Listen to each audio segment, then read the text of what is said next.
Hi there, Sanbonani Molweni. Welcome to Fix channel. For new here, please subscribe before the end of the video.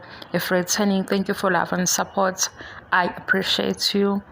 Siyaxoxa kancane nalo daba luka Lerato Nxumalo no husband wakhe nale following isivele yavela esikhaleni.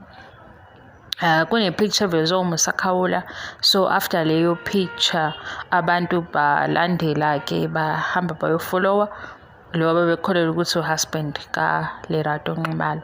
Angikho sure ukuthi uhusband noma kayena. Nansi into guys, le following entsha ne-list esiveziwe public ukuthi naba yibo laba odadeni abasajustify benza kube right nento wrong.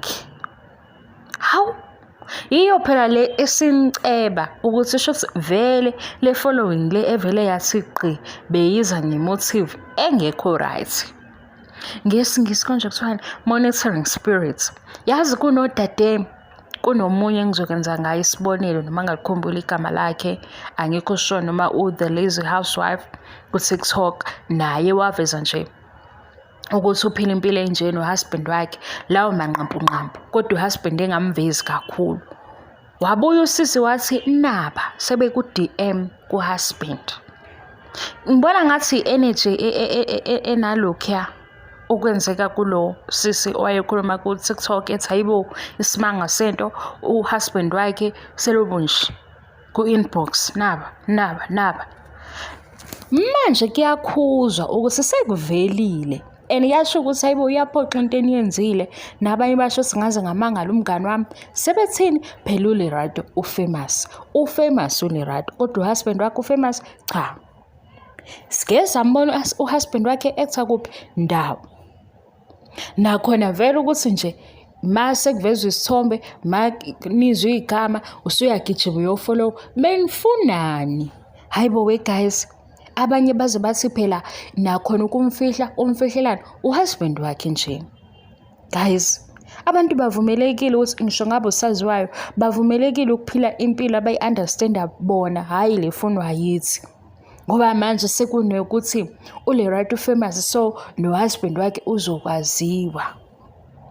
Nokufollow umuntu guys, umfollowe ngoba umsupport, uthanda into ayenzayo. Ungamfollowi ngomoya omubi, ngomoya wokuthi kuzophela sizofana, ngomoya wokuthi mhlambe uzohamba uyo DM uhusband wakhe mase uyabuya ne-screenshot uthi oh bhekani. Ngoba phela sesiyabona ukuthi hayibo bekuyini emotive, bekwenze njani kanti? Hayi yabonga ngisho nokuthi uyadefenda ethi uLerato ingoba efamous, awulaleli incazelo owulale uhambe uyofunda kuma comment section ukuthi bathini udade yila baziceba khona ukuthi vele bebeye ngomoya omubi. Hawu abanye baze bathi phela uyena uhusband ufanele ukuthi abe loyal. Siyaphi lapho bekuthiweni le following kanti beniyothini? Ngoba akusiye uhusband akuvela ukuthi uyi-content creator or uyi-YouTuber udinga i-support, because kunomehluko. Kune-YouTuber one-YouTube channel uthi please subscribe ngobani udinga le support. Usukela uhusband ngoba uhusband kaLerato uyofollowa uyothini? Oh uyofollowa uzubuka ukuthi wenzani. Hayi nina guys ngeke ezinye izinto, hayi odade ngeke bayaziphoxela esinye isikhathi. Hayibo ezinye izinto ubuye ungasazi ukuthi kwenzakalani ngento emhlabeni. Ngilandela ama-video la kuchazwa khona, mangithi ngiyalalela ayikho eyenza sense ngale ndaba ye-following ukuthi bekumayelana nani. Into engitholayo nje evelayo le yobu-monitoring spirit, ngoba hayi guys ngeke lento le indlela la engithola khona ivideo kuchazwa ngifunde kwi-comment ngiyabona ukuthi hayi beningafollowi ngomoya omuhle, benifollowa ngomoya omubi. Hayi niyayiphoxa-ke kodwa-ke ilo yasisi owaveza ukuthi nangu uhusband wakho u-DM usugcwele ulelethi inkosi naye futhi wathi hayibo DM ubona ngisho abaziyo.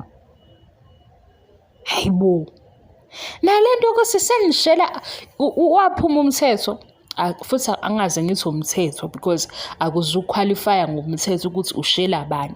Okay, unaso isibindi sokushela, kodwa ushela abashadile. Ushela laba abashadile. Hayibo. Ubuka impilo kabani mase uyayihalela uthi uzoyifuna, ungayifuni uzomphoxa ngokuthi uzothi nangu ku-husband wakho kodwa siyakhuluma naye. Hayibo, ezinye izinto.